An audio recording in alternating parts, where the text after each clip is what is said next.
Hello दोस्तों, स्वागत है आपका एक नई कहानी में। तो चलिए शुरू करते हैं। आज की कहानी हमारी है मकान मालिक। तो कहानी हमारी शुरू होती है 5 दोस्तों से।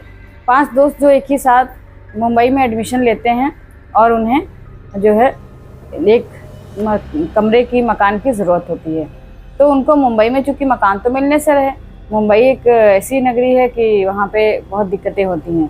तो थोड़ा सा अच्छे घर से थे, बड़े पैसे वाले घर से, तो उनको एक फ्लैट मिल जाता है। जब फ्लैट मिल जाता है 2 BHK 2 रूम का फ्लैट लेते हैं 5 दोस्त। उसमें 2 लड़कियां और 3 लड़के, ऋतिक और राहुल, मयंक 3 लड़के होते हैं, और रूपाली और रुक्मिणी 3 और 2 5।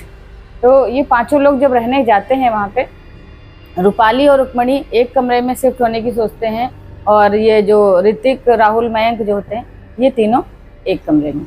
तो दोनों कमरे सेट कर देते हैं, लेकिन जिसमें लड़कियां दोनों शिफ्ट होती हैं उस कमरे में एक दीवार पे बड़ा सा धब्बा गंदा सा था। तो लोग सोचा थोड़ा चलो इसको साफ सफाई हम ही लोग कर लेते हैं। फ्लैट तो बंद पड़ा था। मकान मालिक जो उसका था, जिसने उसको फ्लैट दिया था, वो कहीं बाहर रहता था। उसने कहा मुझे जो है आप लोग ऑनलाइन पेमेंट कर देना और आराम से रहो। 5 राजी हो जाते हैं, क्योंकि उनको 4 साल इंजीनियरिंग जो करनी थी। मैनेजमेंट कोई कर रहा था, कोई इंजीनियरिंग कर रहा था, सबने एक साथ एडमिशन ही लिया था। तो अब 5 रहने लगते हैं, साफ़ सफाई करते हैं। शाम जब हो जाती है, दोनों वो लड़कियां जो होती हैं वो अपने रूम में जाती हैं और लड़के अपने रूम में आराम से रह रहे होते हैं। फिर कहते हैं यार भूख लगी है, कुछ खाने का किया जाए। तो डिसाइड ये होता है कि जो लड़के हैं वो कॉलेज तो जाएंगे ही, साथ साथ बाहर का सामान भी लाएंगे, यानी मार्केट भी जाएंगे, और लड़कियाँ जो कॉलेज से सीधा घर आएंगी और घर आने के बाद में खाने पीने का इंतज़ाम करेंगी। भाई ठीक है, रूल बन जाता है। जब शाम होती है तो अब सोचते हैं कुछ तो थोड़ा बहुत बनाया जाए। तो सोचते हैं चलो आज मैगी बना लेते हैं, या कुछ और बाहर से ले लेंगे।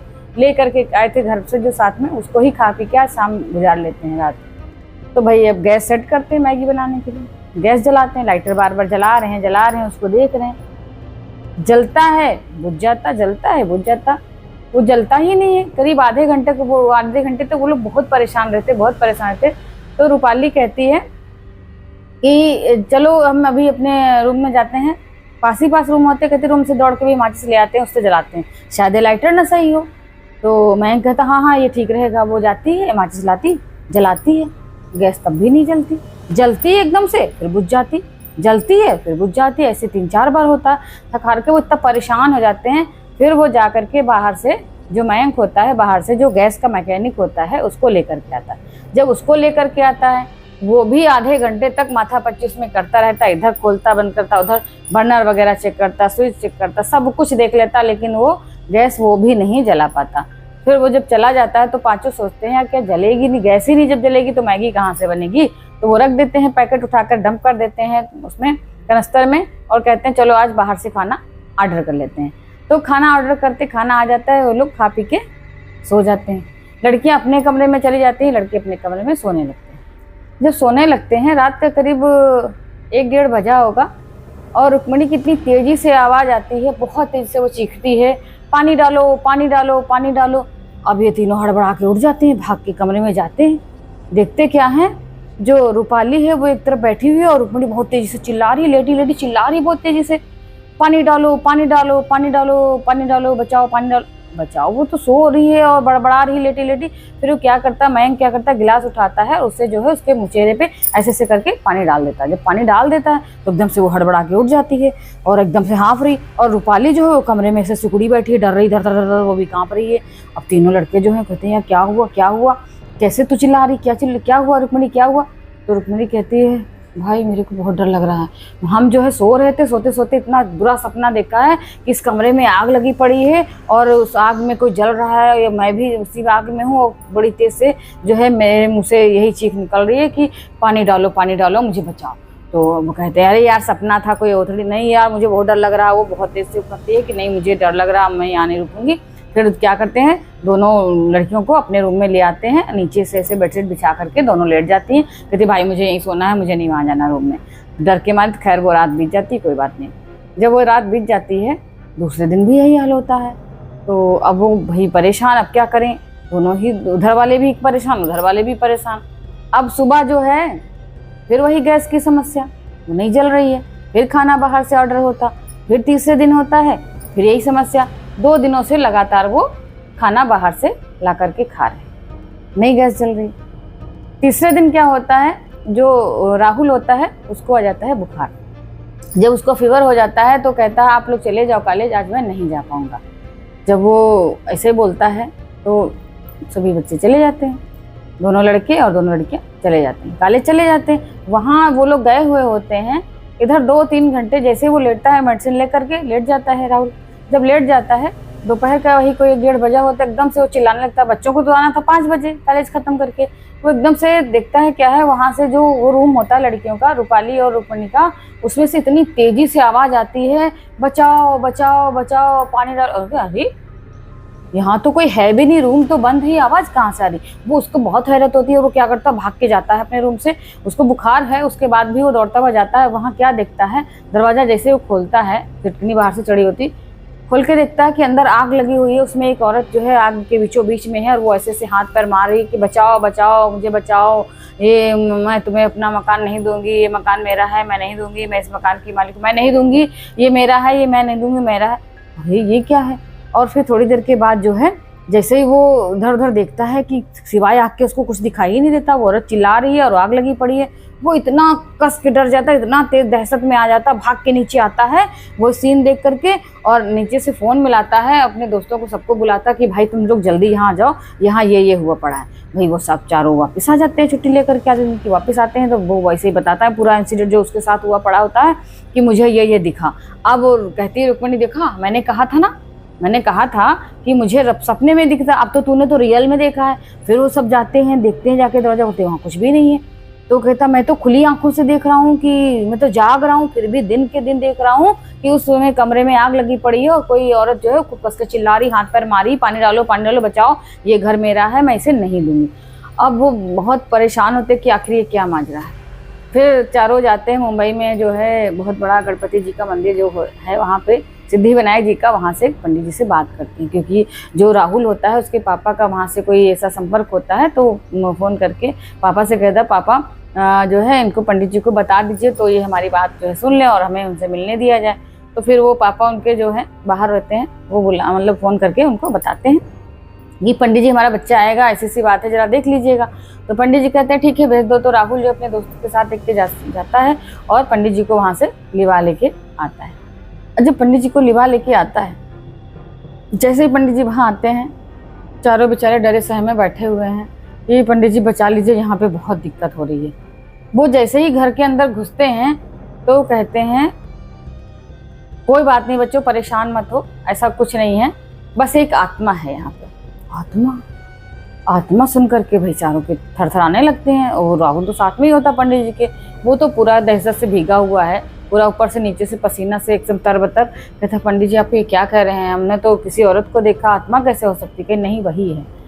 फिर वो चारों जो है एक साइड में बैठते हैं और जो पंडित जी होते हैं सिद्धि विनायक के वो अलग बैठते हैं, चौकी बिछा करके बनाते हैं और वहीं पे आसन पे बैठ जाते हैं। इधर उनके पास में ही राहुल भी बैठा होता है।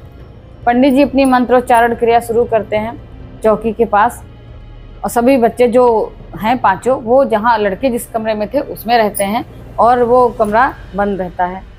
जैसे ही वो मंत्रोच्चारण करते हैं और दीपक प्रज्वलित करते हैं, बहुत ही मुश्किलों से तो हवन कुंड में आग जलती है। आग पहली तीसरी तो जलती नहीं है, फिर वो जब मंत्र बहुत ज़्यादा जो उनको आते हैं वो मंत्र फूंकते हैं उसमें, तब वो आग प्रज्वलित होती है। आग जब जल जाती है तब उसमें वो हवन करना शुरू करते हैं। जैसे ही हवन करना शुरू होते हैं वैसे ही जो है वो जो रुक्मणी जिसमें रह रही होती है, रुक्मणी और रूपाली दोनों, वो उस कमरे की सिटकनी ऐसे खुलती है, उसमें से एक साया निकलता है और आ करके पंडित जी के बगल में खड़ा हो जाता है। वो पांचों बच्चे देख रहे होते हैं, जो लड़के लड़कियां होते हैं जो कॉलेज जाने के लिए आए होते हैं पढ़ाई के लिए, वो देख रहे हैं कि वो साया है सामने। पांचों के घिघी बन जाती है, थर थर थर थर कांप रहे हैं कि ये क्या वाला है। पंडित जी इशारे से चुप रहने को सबको बोलते हैं कि चुप रहो, शांत रहो, कुछ नहीं ऐसा होगा। वो साया जो होता है वहीं पे पंडित जी के सामने खड़ा हो जाता है। पंडित जी पूछते हैं कौन हो तुम, क्या करने आई हो। तो कहते हैं ये मकान मेरा है, मैं इसमें इन लोगों को नहीं रहने दूंगी, मैं ये मकान मेरा है। तो पंडित जी कहते हैं ये मकान क्या लेने आए हैं, ये बच्चे तो यहाँ पढ़ने आए हैं, मकान तेरा है तेरा ही रहेगा, तो क्यों परेशान है, बच्चे रहने दो। तो कहते नहीं ये घर मेरा है, मैं इसमें नहीं रहने दूंगी, मैं इसकी मालकिन हूँ, मैं इसमें नहीं रहने दूंगी, ये मेरा है। अरे बाबा तुम्हारा ही है, तो कहे कि तुम इतना क्यों परेशान हो? तो कहती ये मकान मेरा है और मेरे पापा ने ये बनवाया था, हम यहाँ रहते थे, और मेरी शादी मेरे पापा ने जिस घर में करी थी वो लोगों ने इस घर को लेना चाहा। मेरी नई नई शादी हुई 1 ही महीने के अंदर वो लोग रोज कहते कि इसको मेरे नाम कर दो, मेरे नाम कर दो। और मैंने कहा नहीं नहीं, ये मेरे पापा की निशानी मैं नहीं दूंगी, और इसमें मैं रह रही हूँ, मैं रहूंगी, सभी लोग रहें इसमें। तो वो लोग नहीं मानते, वो थोड़ा दूसरे टाइप के लोग होते हैं। तो उसका जो हस्बैंड होता है वो जबरदस्ती जो है मार पीट के इसको बांध देता है कुर्सी में, और यहाँ पे कहता है अंगूठे लगाओ, अंगूठा लगवा लेता रजिस्ट्री पे, और जबरदस्ती अपने नाम मकान कर लेता है। फिर उसको उसी कुर्सी में बांध के और बिठा देता, उसके ऊपर पेट्रोल डाल करके और आग लगा देता। ये इसी जो जिस कमरे से वो निकल गए थे उसी कमरे में जिसमें लड़कियां दोनों रह रही थी, उसी कमरे में ये तड़प तड़प के अपनी जान दे देती, जलते हुए चिल्लाते हुए पानी डालो, मुझे बचाओ, मुझे बचाओ। तो यही सीन सबको दिखाई पड़ता है। लास्ट टाइम पे जब वो उसी में जान उसकी चली जाती है, और ये जो है जब इसका जो रूह होती है, आत्मा होती है, बाहर जब निकलती है तो उन्हीं लोगों को बहुत परेशान करती है। पहले वो लोग तो यहाँ से चले जाते हैं, लेकिन उसके बाद भी ये कमरे में किसी को रहने नहीं थी। कमरा क्या, पूरा मकान ही एकदम ऐसे ही पड़ा, बंद पड़ा। लेकिन बच्चों ने कहा होगा रहने के लिए, तो उसने सोचा ये तो बाहर ही है, जानते नहीं है, बाहर से बच्चा उसने जो है दे दिया। और यही कारण था कि ये बच्चियां जो है डर गई थी अंदर मुझे जो है देख करके। तो अब लड़की जो दोनों होती हैं, रूपाली और रुक्मिणी को समझ आ जाता है कि यही वजह रही होगी। तो पंडित जी ने पूछा अब तुम क्या चाहते हो? ये बच्चे तो यहाँ रहेंगे, पढ़ाई करेंगे, चले जाएंगे, मकान तो तुम्हारा है, तुम्हारा ही रहेगा, तुम ही इसके मालिक हो। वो उसको अपने तरीके से समझाते हैं, तो उस आत्मा की समझ में आ जाता है कि हाँ वाकई ये मकान तो मेरा ही है, ये लोग तो बस वाकई रहेंगे और चले जाएंगे पढ़ाई करके। कहती ठीक है पंडित जी। पंडित जी कहते हैं अच्छा तुम बताओ अब क्या चाहती हो? तो उसने कहा कि पंडित जी मैं सोना चाहती हूँ। तो कहा कहाँ सोओगी तुम? तो उसने इशारा किया जहाँ पे उस दीवार पे लोगों ने धब्बा मिटा दिया था, वो जो धब्बा था वो वहीं पे उसको कुर्सी से बांध के उसी से दीवार से टिका करके उसको रखा था उन लोगों ने, और वहीं पे पेट्रोल छिड़का था। तो वो निशान उसी चीज का बना हुआ था। ये उसका जो दायरा था सिर्फ उतना ही था, उसी कमरे से उसी धब्बे से जुड़ा हुआ। अगर ये रूपाली निशान नहीं मिटाती तो शायद ये निकलती भी नहीं। तो इन लोगों ने क्या किया कि भाई अपनी गलती मानी कि मैंने ऐसा किया कि वो धब्बा बुरा लग रहा था उसमें, इसीलिए हमने मिटा दिया। तो पंडित जी ने कहा कि उसी रूह से जो कहा कि ठीक है तुम वहाँ सोना चाहती हो तो हम तुम्हारी सोने की व्यवस्था कर देते हैं। तो पंडित जी ने एक जो अपने साथ एक बॉक्स टाइप का लाए थे चौकोर, उसको रखा, अभिमंत्रित करके रखा और कहा कि चलो तुम अब सो जाओ, तुमको वहीं पे पहुंचा दिया जाएगा। और उस बॉक्स के अंदर वो मंत्र उच्चारण करते हैं और उस आत्मा को उसी में सुला देते हैं। उसका ढक्कन बंद करके कुंडी में ताला छोटा सा लगा करके और जाते हैं, एक कुर्सी मंगाते हैं उसी धब्बे के पास जहाँ पे था, कुर्सी रख करके उसी बॉक्स को वहाँ पे रख देते हैं और एक छोटा सा दीपक लेकर के मिट्टी का वहीं पे जला देते हैं और कहते हैं बच्चों अब ये आत्मा तुम्हें नहीं परेशान करेगी, आराम से रहो। बच्चे लेकिन डरे हुए थे। पंडित जी उन लोग को बहुत समझाते हैं कि कोई बात नहीं बच्चों, डरो नहीं, अब ऐसा कुछ नहीं होगा, ये अब सोई ही पड़ी है, अब हमेशा सोती रहेगी, कभी बाहर नहीं आएगी। तो भाई उन लोग का डर थोड़ा थोड़ा धीरे धीरे कम होता है। लेकिन एक चीज़ और बताते हैं पंडित जी, कहते हैं हर अमावस के दिन तुम सभी की एक जिम्मेदारी है, कोई भूलेगा नहीं, एक जना जो है सुबह नहा धो के एक दीपक जरूर जला देगा। अब वो दीपक रातों दिन जलता रहेगा, सिर्फ अमावस को ये करना है और कुछ भी नहीं, और तुम लोग आराम से रहो, कुछ ऐसा नहीं होगा। खैर पंडित जी तो चले जाते हैं ऐसा सब करके। उसके बाद सभी बच्चे जो हैं एकदम डरमुक्त हो जाते हैं, थोड़ा थोड़ा सा लगता है कि अब सही लग रहा है। तो लड़कियां भी उसी रूम में रहती, ऐसा कुछ भी नहीं रहता, और लड़के अपने रूम में रहने लगे लगातार, कोई परेशानी नहीं होती। वो अपने कॉलेज जाते वापिस आते, अब गैस भी जलती, खाना भी बनता, सब कुछ होता, आग जलने से कोई दिक्कत नहीं थी। वो आत्मा ही थी जो आग जलाने से रोक रही थी, इसी से उससे बहुत डर उन लोग को लग रहा था। लेकिन अब ऐसा कुछ भी नहीं, उन्हें पता है, उनका आमना सामना होता है उस आत्मा से, लेकिन उनको अभी लगता है वो रह रहे हैं, वो डर के साये में ही रह रहे हैं। सोचिए ऐसे अगर कोई और होगा तो क्या रह पाएगा। वो लड़के बहुत ही हिम्मती थे, वो पांचों बच्चे बहुत ही हिम्मती थे जो कि आज भी वहाँ रह रहे हैं।